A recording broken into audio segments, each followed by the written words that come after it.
Chers amis, prenez une pièce, mettons ensemble dans la boîte de tzedaka, ensemble à Hakel, et nous allons mériter le grand Hakel, se retrouver avec Mashiach lui-même, Melech HaMashiach, dans le Beth Hamikdash. Alors, d'abord, Gut Yom Tov, aujourd'hui le 20e jour du mois de Kislev, comme j'ai expliqué hier et avant-hier, 19 et 20e jour du mois de Kislev sont les journées durant lesquelles on fête la délivrance du Baal HaTanya de la prison. Pourquoi le deuxième jour, le 20e, puisqu'en réalité au 19, il a tardé quelques heures dans une situation très très pénible qui faisait part de tout son exil et finalement le soir il a été libéré, donc il y a les 2 jours. Et Baruch Hashem, ça nous donne 2 jours de fête. Le fait que c'est relié à la parasha de Vayeshev, il y a un lien. Et je vais attirer l'attention sur quelque chose de très particulier. Puisqu'une des choses que la Chassidoute nous enseigne, il met l'accent sur, c'est l'élévation du soi, la transformation du soi, aller vers le haut. Regardez toujours, regardez vers haut, regardez vers l'ascension, tout en reconnaissant que depuis, avec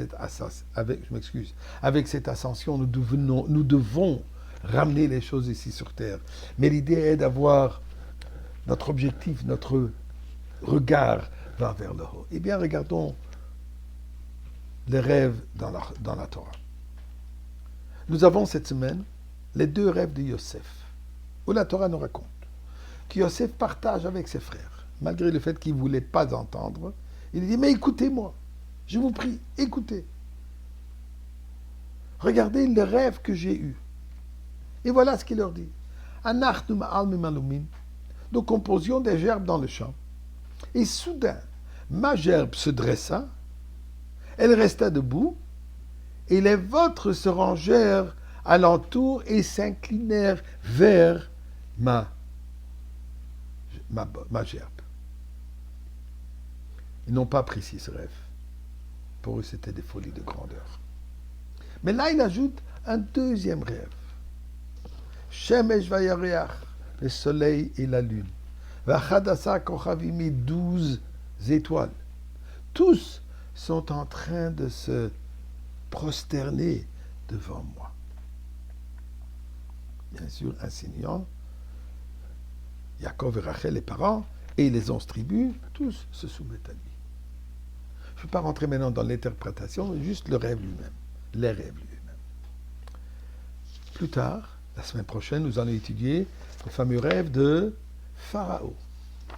Pharaon qui a un rêve, ou plutôt on pourrait dire peut-être un cauchemar, ou 2 cauchemars. Qu'est-ce qu'il voit dans ses rêves? Qu'il demande à Yosef qui lui les interprète.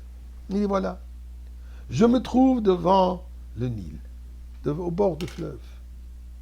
Et voici qui du fleuve, Yotzot, Olot, Sheva Parot. 7 vaches belles et grasses qui sortent de l'eau et ils sont en train de paître dans l'herbage. Ensuite, 7 autres vaches qui sortent, maigricheuses, ont l'air terribles. J'ai jamais vu des vaches aussi maigres. Mais qu'est-ce qui se passe? C'est 7 vaches maigres qui absorbent et mangent les grosses vaches au point que ils n'ont pas gagné du poids. On ne peut même pas remarquer qu'ils ont eu un tellement bon repas maintenant. On aurait bien aimé cette sorte de nourriture. Hein?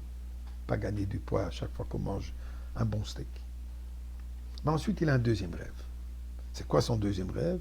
Vayachalom shenit. Sheva shibalim.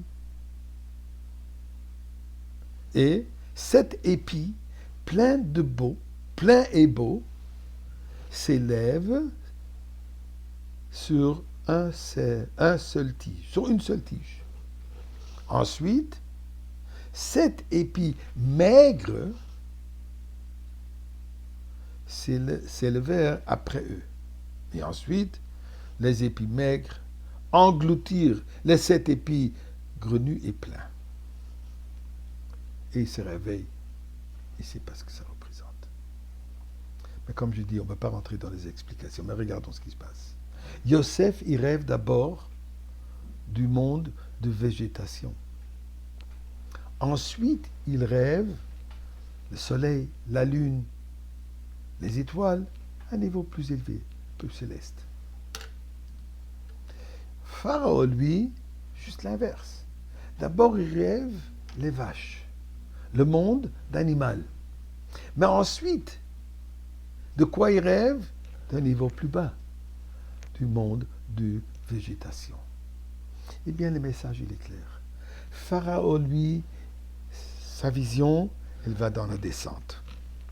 Yosef, sa vision, ses rêves, ce qu'il voit, c'est vers la hauteur. Et c'est ça ce que la Chassidoute nous enseigne. Toujours regarder vers le haut. Comprendre que notre devoir, c'est une ascension, une élévation, une transformation du monde matériel vers le haut. Et vers quel haut? Bien sûr, le mont du Beth Amikdash.